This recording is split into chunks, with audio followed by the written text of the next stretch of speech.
Hello everybody, good morning and welcome to the United Stand. This is your latest Manchester United news and transfer news on a match day. But forget match day for a few minutes because we've got a packed show for you. £100 million transfer swoop potentially with two English players potentially wanting to come to Manchester United. Also, this transfer drama around apparently we had a better transfer window than Chelsea bullshit, which I want to talk about as well.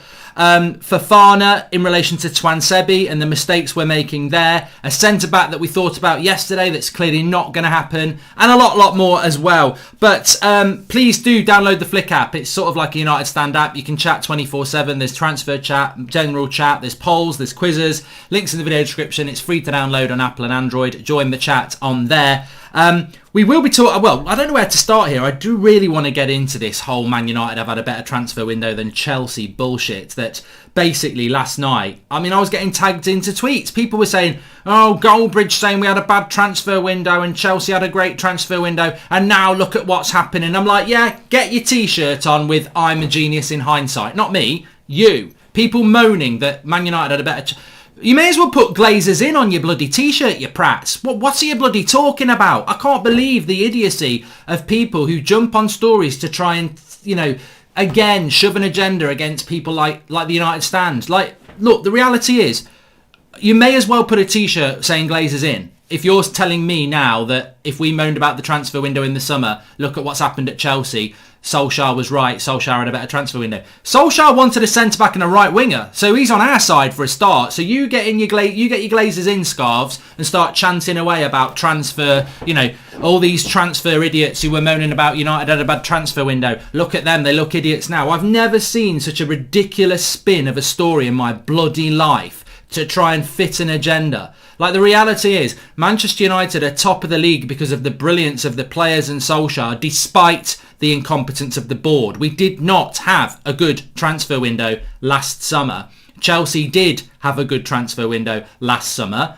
The problem is their manager didn't rein in the board and say, you're buying me too many players. The problem at United is we didn't get the players that we wanted. It's bloody ridiculous. It's ridiculous that, so-called super reds, top reds, this is what they think they are, coming out and saying, all those people moaning that we didn't buy players in the summer, they look right dickheads now. Ollie got it right. Well, Ollie didn't get it right because Ollie didn't get what he wanted. So actually what you're really saying is the Glazers got it right. You're not saying Ollie got it right because Ole Gunnar Solskjaer wanted Sancho and expected Sancho, and he wanted a centre-back and he expected a centre-back. He didn't go into the season with what he wanted. It's a fact. He didn't. He's worked a bloody minor miracle with what he's got, with what he got. Imagine if we got a right winger and a centre-back, we might actually be 10 points clear.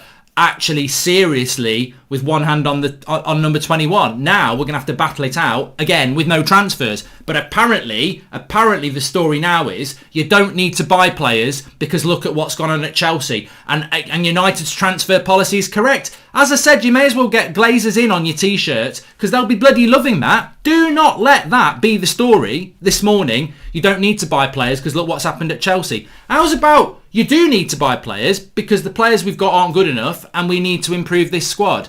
And look, we're top of the league at the moment, but we're top of the league because Liverpool have had a major they've had a bit of a transfer crisis, major injury crisis, and there's been a massive amount of inconsistency. Chelsea bought too many players, but to say they didn't win the transfer window would be stupid. Did anybody sit there in August and go, that's a bad transfer window for Chelsea? They've bought Werner, Havertz, Ziyech, they've got Thiago Silva, they've got a good goalkeeper, they've got a new left back. Did anybody sit there and go, that's a mistake, that's an accident waiting to happen? A few people said, he might have too many players there to manage, and 100% right there. I think you should never buy more than 3 or 4 players in a transfer window because, you're going to disrupt your squad, and Lampard has disrupted his squad massively. But you can never say that the board didn't back Lampard. If he gets sacked today, you could never say that the board didn't back him. If Solskjaer had got sacked when we were talking to Pochettino, apparently, before Everton, yeah, people would have gone, oh, that was a good decision. I would have shouted he didn't get backed, just like Mourinho, because he didn't get backed. And I think this is the brilliance of what Solskjaer is achieving now, because he's doing it despite the board's backing. And I know he keeps coming out and saying, I have been backed. But, you're going to say that, aren't you? It's like being Ronald McDonald's pet cow. If you say, I don't really like it here, he makes me sleep outside all the time, you're going to be in a burger the next day. Like, Solskjaer is never going to come out and say, I wanted Sancho, I expected it, I even told him I was going to get him, but they didn't deliver it. I wanted a centre-back because we desperately need one, and I didn't get it. Off you go, off to the abattoir, Ollie, because you're out of a job. And so Solskjaer's always going to say that the board backed him. But these absolute wallies coming out trying to spin it and go, all those people who were moaning about transfers in the summer, what idiots what do they know? Look at where we are now. Oh my God. Do you actually scratch the surface of the comments that you put out, or do you just type before you think? Because it's the most pro-Glazer thing I've ever heard in my life. Oh, look, we didn't need to buy players in the summer. Look at what's happened at Chelsea. Yeah, it's called backing your manager and your manager messing it up. You know, I watched Chelsea last night. The reality is Lampard has not managed that team very, very well. He changes it game to game to game. There's no fluidity. He's been given an abundance of players. Too many players, I would say, but he's been given some very good players and he's cocked it up. And there's not many managers, there's not many fans that wouldn't have wanted that summer transfer window. That was total backing from a board. So to sit here this morning as Man United fans and criticise a board that's backed a manager that far is bloody stupid. It's absolutely stupid to criticise Chelsea's board for backing Lampard to that extent. You know, we're the other way. You know, ideally I'd like something in the middle. I'd like just 3 or 4 players. I don't really need 6 or 7. But to say, wow, let's not buy any players. Look what happens. Idiocy. Absolute idiocy. Especially when Ollie did want players. So that's that off my chest. Mark, I had a dream last night that Donny van de Beek started over Fred tonight. Ewan, if I would like a part of that dream. I'd love a part of that dream. AFTV breaking lockdown rules on their watch-alongs. This is Jake Pennington. I don't watch AFTV, so thankfully I cannot comment. I don't know. I don't know. You tell me. You know, fortunately, this fan channel's in a situation where we won't be breaking lockdown rules because obviously nobody's ever in the same room. So there you go. And I'm happy that we're doing it that way because my football coach, when I was younger, died of COVID in March. So I think people that are mixing and sitting close together and things like that are wrong because this is a very serious disease with a lot of people dying. But, you know, I don't know because I haven't seen that. So thanks for the super chat, but I'm not getting involved in that. What I am going to get involved in is I got sent something. Well, I woke up this morning to this. Morning, Mark. Just wanted to say thank you for all the content. I tested positive for COVID yesterday, so keep it up. All the great work you're doing, says Mr. Frederico. Mr. Frederico, I think from everybody in the comments, rest up, take it easy, and monitor yourself. And look, hopefully you'll be feeling better soon. I think Sancho would like to go to Arsenal. He has that London vibe about him. Sometimes a city can attract players. Ahmed Joma. I think Sancho wanting to go to Arsenal because it's in London is like jumping in a lion's cage because you like lions. Like, you know, he's going to get torn apart there. He's going to have a crap career. No, don't do it. But anyway, let me just talk about this. A little bit of backstory. So Solskjaer's 100 million transfer swoop. This is not from this is basically Danny Ings and Declan Rice. Now, the Danny Ings story is coming from The Athletic, their Southampton correspondent. Danny Ings, 18 months left on his contract. Massive contract on the table from Southampton, but the inclination is that he wants Champions League football and Manchester United would be a preferred option.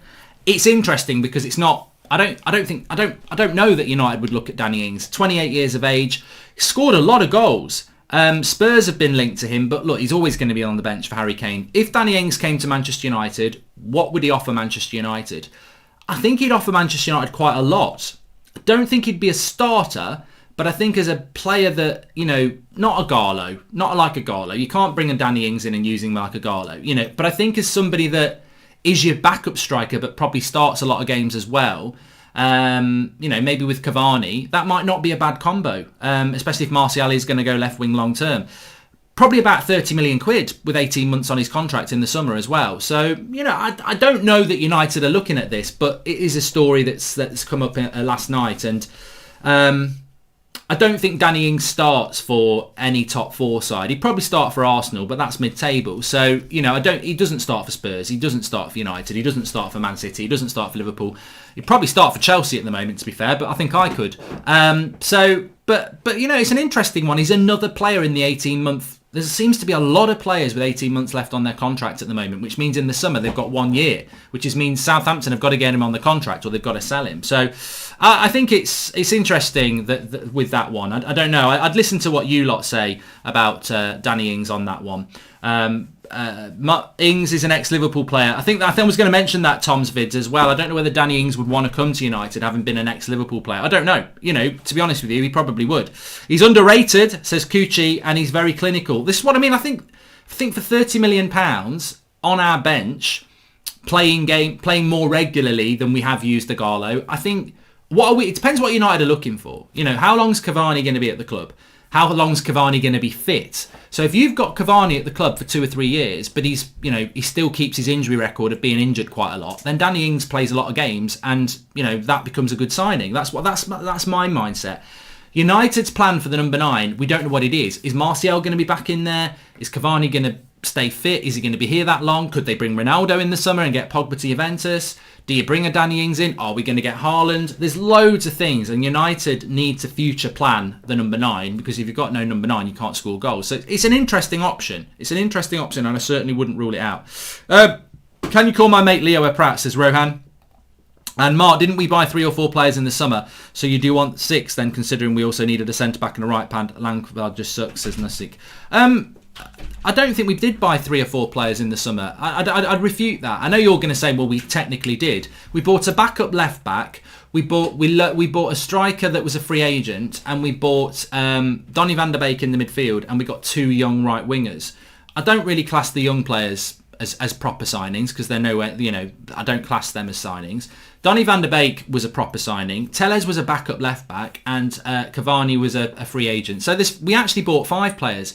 But what I'm talking about is, did we get any of the positions we needed to? The 3 priority positions for Man United were centre-back, right-winger and CDM. No, we didn't. So, you can buy 7 or 8 players and not buy the right players. What I'm saying is Lampard bought a left-back, a goalkeeper, an attacking midfielder, a striker, a left winger, all first-team players, 5 straight away. And there's more. There's more that he bought as well.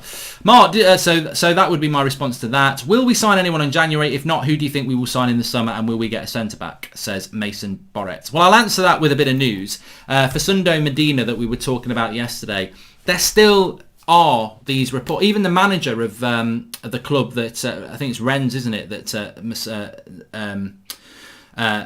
Medina plays for, the Argentinian centre-back. He said that, look, will Medina leave in January? It's out of my hands. So there is a lot of talk that maybe there is a deal there to be done. But the Athletic are saying that Manchester United are not in for Medina. So, and I would think that United have told the Athletic they're not in for Medina, because that journalist, before he was at the Athletic, never really used to be that noteworthy. But now he's at the Athletic, he does seem to get very accurate information. So how do you go from one paper where you don't have accurate information to another paper where you do? And I think it's because they've got connections with the club. So I would say that, based on, all right, French reports say that we're in for Medina, but somebody I believe's got good connections with the club is saying we're not in for Medina, I'd say we're not in for Medina.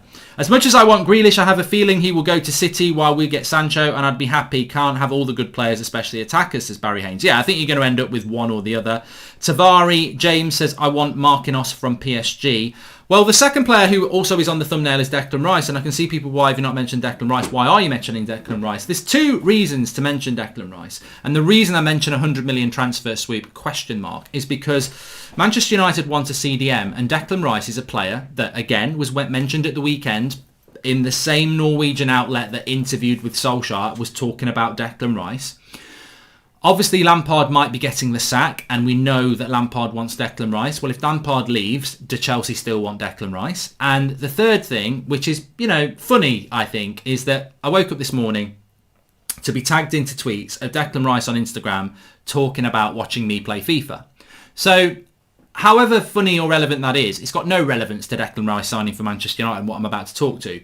But if Declan Rice does watch me play FIFA, I will be buying him on my FIFA career mode this afternoon and dropping lots of hints on every stream from now on, trying to do my agent bridge part, because I would love Declan Rice to come to Manchester United. I think that sort of a CDM would be brilliant. And the funny thing is about Declan Rice, and I would put Mason Mount into this category as well, is that I'm never afraid to say I've changed my opinion on something. Because a year ago, I would have said I'd rather have noodles than Declan Rice. I'd rather have pasta. And I never understood why Mason Mount was being picked all the time ahead of Grealish for England. But what I have seen with Declan Rice, pretty much since the lockdown ended in June, I've seen West Ham play quite a lot. I've seen England play a lot. And he's ridiculously young anyway, so it's not surprising. He's only about 20, isn't he? 21. He's improved massively. And West Ham are having a great season. And I think a massive part of it is because of him. And I think he's ready to take a step up. And we all know he wants to go to Chelsea. I think he used to be at Chelsea. His family are Chelsea fans. But it's not written in stone that he's going to go to Chelsea. Chelsea's do you want to go to a Europa League club or do you want to come to a Champions League club? Do you want to come to a club that's stable and going places, or do you want to go to a club that's not? Chelsea, and any Chelsea fan will tell you this, you're probably going to be in the Europa League next year, and there's massive instability, because if you're going to keep Lampard, it's a very uncertain future. If you're going to sack Lampard, well, look, if you can sack a club legend after 18 months, you can sack anybody after 8 months. So Chelsea is not a stable place for Declan Rice. It's just that his family support it. It's a dream to play for Chelsea. Manchester United's a bigger club. Manchester United's got a brighter future at the moment, and Manchester United's got a spot for you straight in the first team to drop in and play with people such as Bruno Fernandes and Marcus Rashford and Edison Cavani, and a very good team, and a very, very, a fan base that would absolutely love to have you at the club. Now, I'm not saying Chelsea wouldn't either, but I think he's exactly what United need. And I would love Manchester United to sign him. I think it would cost 70 million to do it, but I think it would be. And it's funny because Roy Keane's been quite... I remember Roy Keane saying maybe about a year ago as well, and maybe subconsciously I was a bit influenced by that, which is unlike me to be influenced by an ex-player, because I normally don't listen to anything they said. But he was very opposed to Declan Rice and wasn't very impressed with him either. It might have just been one game, but I actually think there are quite similarities to what Manchester United did with Roy Keane from Nottingham Forest in the early 90s, and what United could do with Declan Rice and West Ham if we could do that deal. And I think United should push that deal, because we broke the British transfer record for Roy Keane to bring him in from Forest, who'd just been relegated from the Premier League, 3.6 million. We stole him from Blackburn. There could be amazing parallels here. Kenny Dalglish on the Friday night had a gentleman's agreement with Roy Keane that he was going to sign for Blackburn Rovers. Went for a weekend away, came back, and we'd signed him for Man United. So look, Declan Rice looks like he's going to go to Chelsea. British transfer record for a midfielder. We steal him from Chelsea, comes into our team and turns us into one of the best teams in England. This could happen. But look, the similarities between Keane and Rice are not that close, but there could be similarities in that type of a deal. And this is the sort of deal United should be looking at. And you know what? Would I rather have Declan Rice or Jadon Sancho? Everyone's going to say Jadon Sancho, but we do need a CDM. We're playing McFred all the time. We're playing two players to do one player's job. We've got to get one player to do it. You look at what Declan Rice does for West Ham. You look at what Ndidi did for Leicester last night. One player should be doing this job, not two. Please don't be an agent and buy Rice, Mark. You'll buy him, misuse him, and say he's crap. He might take it personally, says Gabriel Balandares. I'm not really going to buy him on my FIFA career mode. But look, I would take it. And the reality is, regardless of whether he watches me play FIFA, the reality is Chelsea are in massive, massive upheaval. And, Lampard might want Rice, but Lampard probably won't be at Chelsea very long. And United can offer stability. And United are very interested in Declan Rice, as we've heard time and time again, and as we heard at the weekend. So I would definitely take him. Please smash a like on the video if you're watching, by the way, and make sure you subscribe, bottom right-hand corner. We have got the watch-along for the Fulham game tonight, which is absolutely huge. We've got to win this game, and I don't necessarily think it will be plain sailing. But did you watch that Leicester game last night? Because this is very relevant for Manchester United, and I've been wanting to drop this in. Fofana is 20 years of age. He was man of the match last night for Leicester. Obviously, we've heard that Scholes mentioned Fofana. Now, we can't buy Fofana. To say United should buy Fofana is ridiculous. You may as well say let's buy Messi. We can't do the deal. He only just joined from Saint Etienne in the summer. I think they paid good money for him. They're not going to sell him.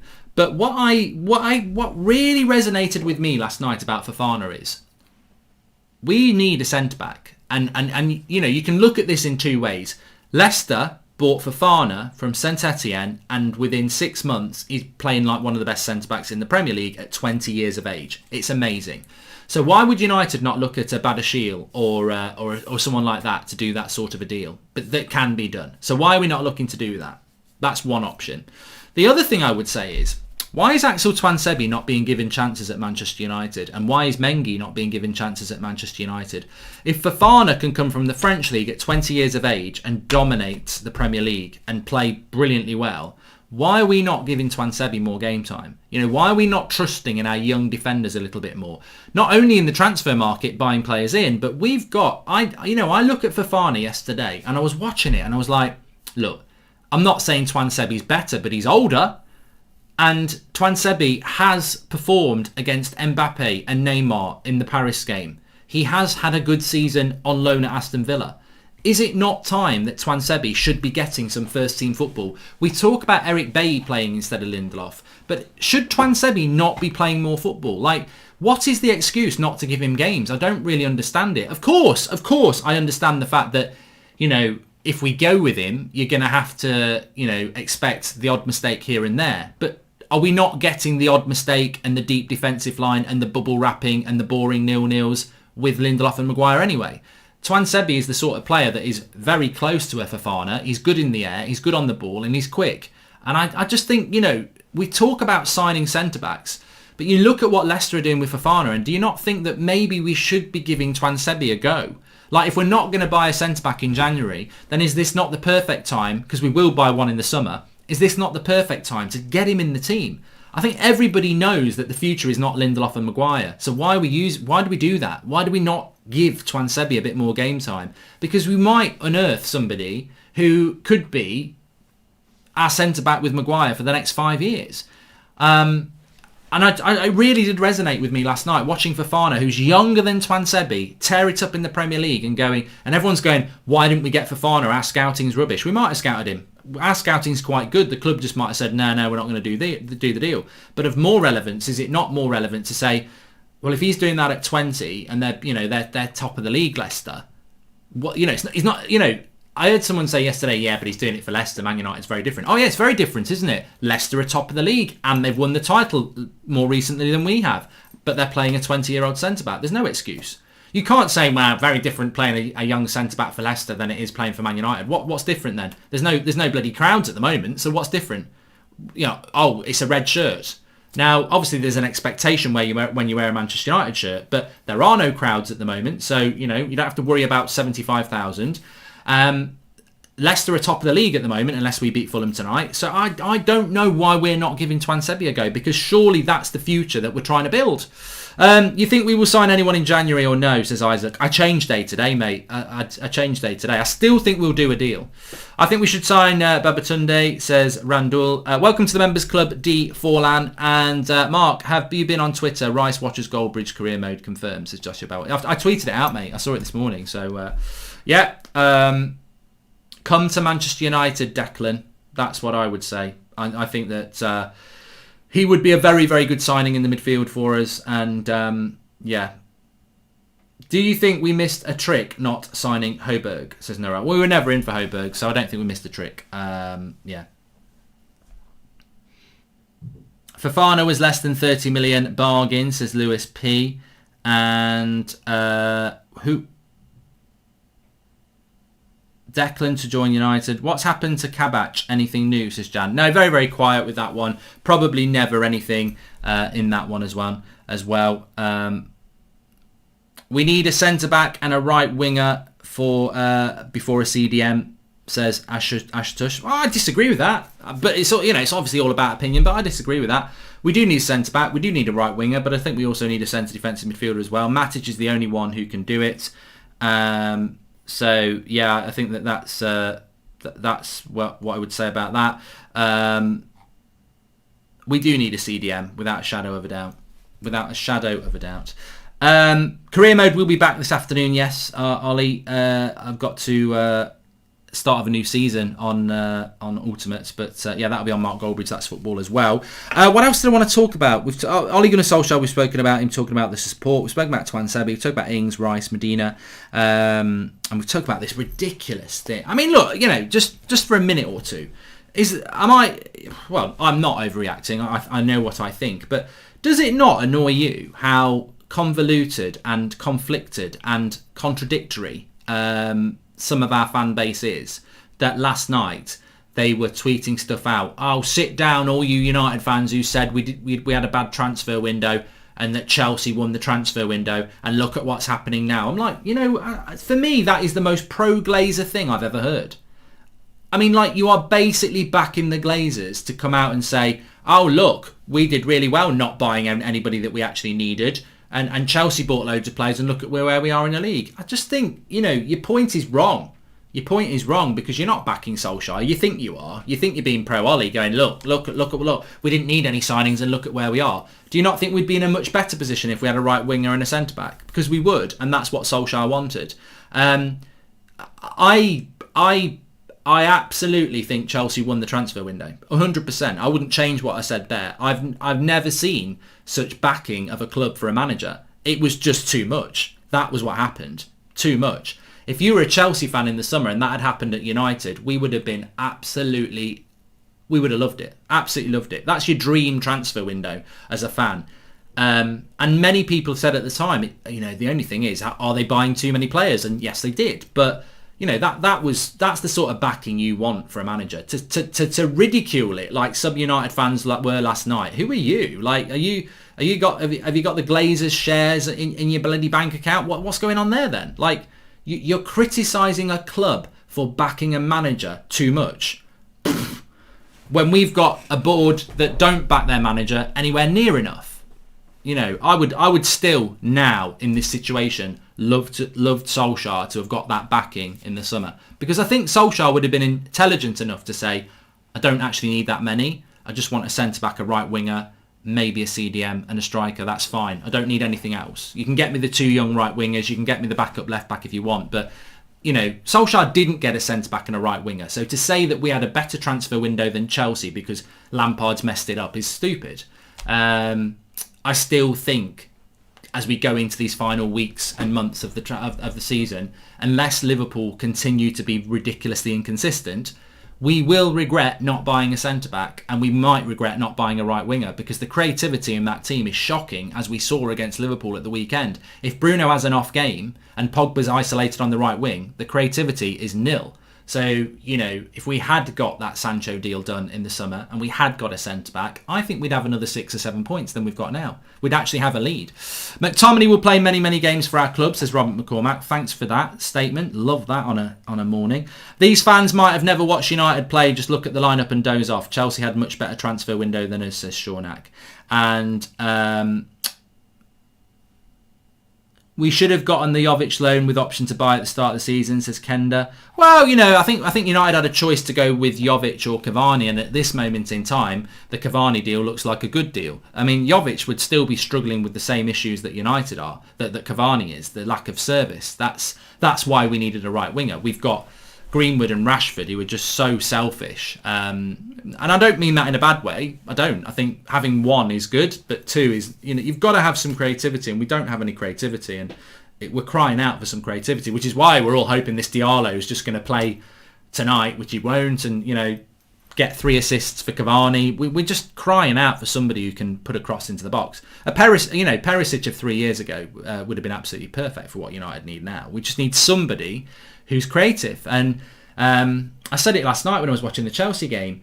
The best way to describe the issues that we've got with our wide players at the moment, whether it's Martial, Rashford, Greenwood, is that a winger's priority should be to feed their striker. That's what makes a good winger in my mind. My job is to create goals for my striker.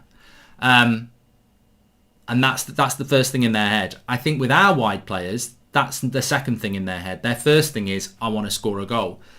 They're like forwards on the wing. We've got to get somebody into that team whose priority is to feed the striker. And we haven't got anybody like that at the moment, apart from Bruno, who's not a winger. He's playing behind the striker. So he can't whip a cross in.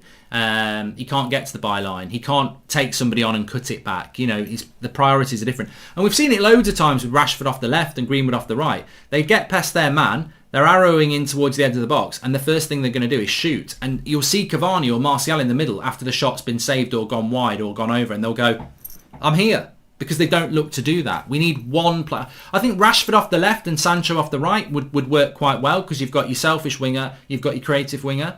I think, I think that's the balance we need to strike. At the moment, we haven't got a winger we can put in that team who's going to create us chances. That's the problem. We don't have wingers. We have a left forward, a right forward, and a striker, says Alan Chalice. And I think that's the problem for Cavani. It's the lack of service. It's been the problem with Martial this season. The lack of service is not there. And as Ian Silvio says, Rashford, Martial and Greenwood are all strikers playing wide. Exactly. We need an out-and-out winger. That's what we need. We do. Anyway, please smash a like on the video. And we have got the watch-along for you this evening. We'll be live at about 8:15 kick-off, so about 6:45. Team news will be interested. My predicted lineup as of now: De Gea in goal, Wan-Bissaka, Maguire, Bailly, Luke Shaw. Matic, Pogba, Bruno, Rashford, Martial, Cavani. That's the team I think he'll go with, and I think that'll be the team that gets us the win. He might play Lindelof and not play Bailly again. He might play McFred. He might drop Martial and play Greenwood, but I would go with the team I've just said there. Thanks everybody for watching. Really packed show. Lots of good topics there as well. Hope you've enjoyed it. Have a good day. Stay safe, and I'll see you a bit later on. Career mode on Mark Goldbridge. That's football. Start of a new season as well, so probably going to make some signings. Declan Rice. Speak to you in a bit. Thanks for watching.